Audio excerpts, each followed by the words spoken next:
another day in the office, Ken. Oh, yeah. Really good football team we played today. They're a really good football team. They played really well. A lot of credit to them. That was a pressure defense they have over You have 2 3rd-and-1s. In overtime, did you ever think of we're just going to go for it, we're going to be safe and stick with the field goal? No, we're going to play to win. Yeah. No, I trust our short yardage game. I trust Dan Lefebvre, or we do. So we were going to play to win. What changed on that last drive, Ken, for the touchdown to put you in? Boy, if I could bottle that up, I'd be a lot wealthier. I think just philosophically, me and Tommy just decided, you know what, we're just going to empty it out, spread it out.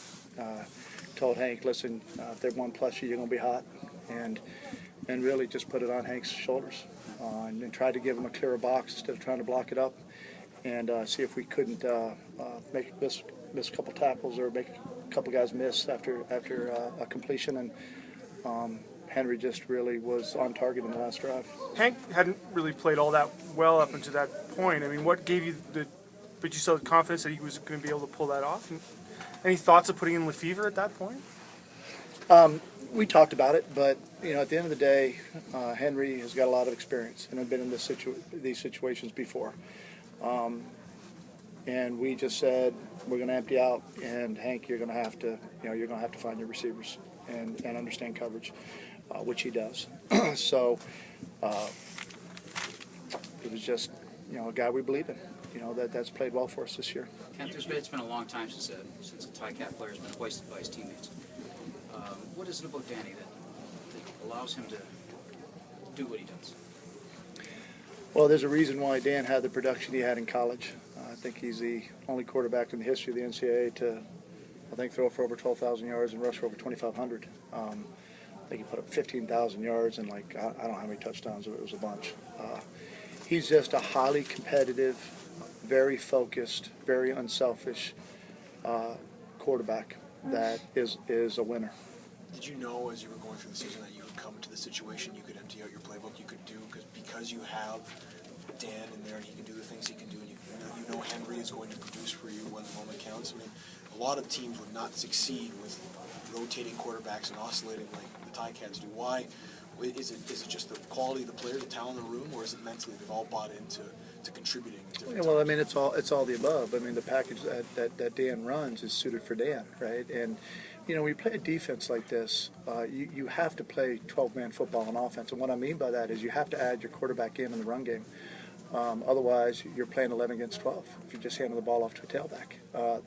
That's why they led the league, against the run up until till the end of the season. And Dan gives us the availability to run those packages, right? And it's just trying to find a way to win, with the talent and the skill set of the guys that we have. 5.5 minutes to go, needing 97 yards to tie or win to go ahead in the game. Did you say anything to them, or did you?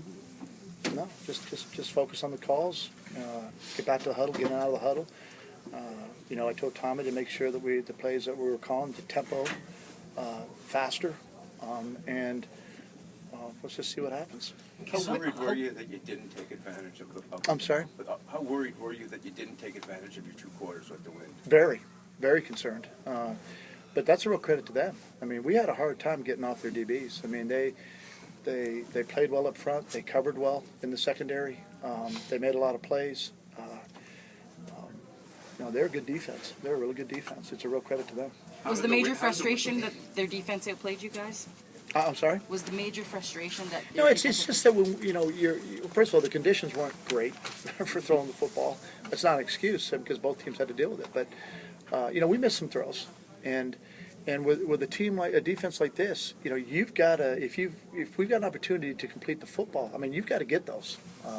Otherwise, you stay in second and long against that defense, that's a tough day. Were you kicking yourself for not calling a timeout at the end of the half? No, I looked up. I thought they could possibly still run the clock, right? And with 6 to 8 seconds per play, when I looked up, there's 28 seconds. I said, I may need the timeout in the second half. I almost called it, and then I pulled it back. How did the wind affect your coaching all the way through the game? Well, you're always trying to mitigate it, right? And you're trying to we didn't do a great job our defense was what was unbelievable in the first quarter, because we kicked into the wind and just put it on our defense to not allow us to dig too big of a hole right on with the score. They did a tremendous job. Their defense played really, really well. Got turnovers, got them off the field many times, but you're always trying. Whether it's special teams, defense, offense. A win like that today is difficult to manage, because as you know, not every play goes the way it's supposed to go. Can you tell us about the decision to go for the touchdown instead of kicking the field goal from the 2 in the first half? Yeah, well, it was because we had a huge wind at our back, right? And we felt like we had missed assignment on that, unfortunately. We didn't execute, and that's our fault. But we felt like we got them pinned on the 2-yard line. At a minimum, we'd probably get a safety, so it's just a 1-point differential. If we stopped them, they punted out of their end zone, then we got great field position. So I would have done it the same way again. You were starting quarterback. How would you like to be coming in and out of the game the way you're now utilizing quarterbacks? It's a fair question. But I couldn't do what Dan Lefevre does either, right? So I told our quarterbacks yesterday, actually, the entire group in our quarterback meetings, I coach them, that it's probably the most unselfish group of guys I've ever coached. And because of that, we're able to do that, right? Because there's no agendas. The guys just buy in and accept the roles that we give them. Henry's been unbelievable and very, very unselfish. It's just we have to run things, offensively, depending on the type of defense that we're facing. They give us a chance to have success. There's probably never been an overtime in pro football history where the quarterback has changed often. You seem to go back and forth today. Well, then I guess we broke new ground. Ken, any thoughts playing the Oracles next week? Well, there'll be a lot of thoughts tonight, and as we prepare, they're a really, really good football team, a great football team with a great quarterback and great skill guys, and we're gonna have to have a good plan and be ready to play. You've Remember your won last playoff game there? I'm sorry? Do you remember your last playoff game there? There's a lot of hits ago. No, not playing. Oh, not playing. Oh, Coach. yeah. Oh, yeah. I remember. Oh, yeah. Of course. Yeah. Yes. Right now we know the challenge that's in front of us, and we know the quality of the team that we're playing. They're very, very well coached, and they have a lot. They have a lot of players that make a lot of plays. So we're going to have to play a great game to have an opportunity to win. Does the playbook expand, given that it's indoors, obviously, next week? It won't. It'll expand or shrink according to what we feel like schematically we need to do to win the game. They're a different defense than what we just faced, and different personnel than what we just faced. So we'll try to put a plan together that gives our guys the best chance for success, and we'll see what happens. You've won some playoff games in the past. Where does this one rank in your pantheon of wins? Every win's. It's hard to win, Drew, as you know. It's hard to win, and every win's special.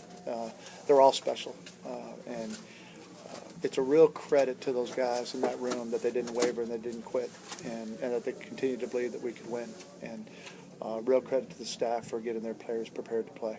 How many years do you age in a game like that? It's definitely dog years. It collapsed to 60 minutes, or 3.5 hours on the field. The style, Why, did you notice I'm more gray? That's what my kids tell me anyway. The style, you could on the reverse you threw. Wasn't that a great ball? Well, how is that some? Is that something you got to just put in for this week, or have you done that at all? Oh, I've done it in my year? past. In the past? Yeah, we've had mostly completions on it, so this was one of the few failures. They did a great job covering it. Andy got behind him slightly. Thought he had an opportunity to catch it. I don't know if they knocked it out, but Dave dropped it right in. It was a great throw. Can you just speak to what CJ was able to do? Obviously, he's got the fumble early, and then he comes up at the end with the touchdown. What you guys back in?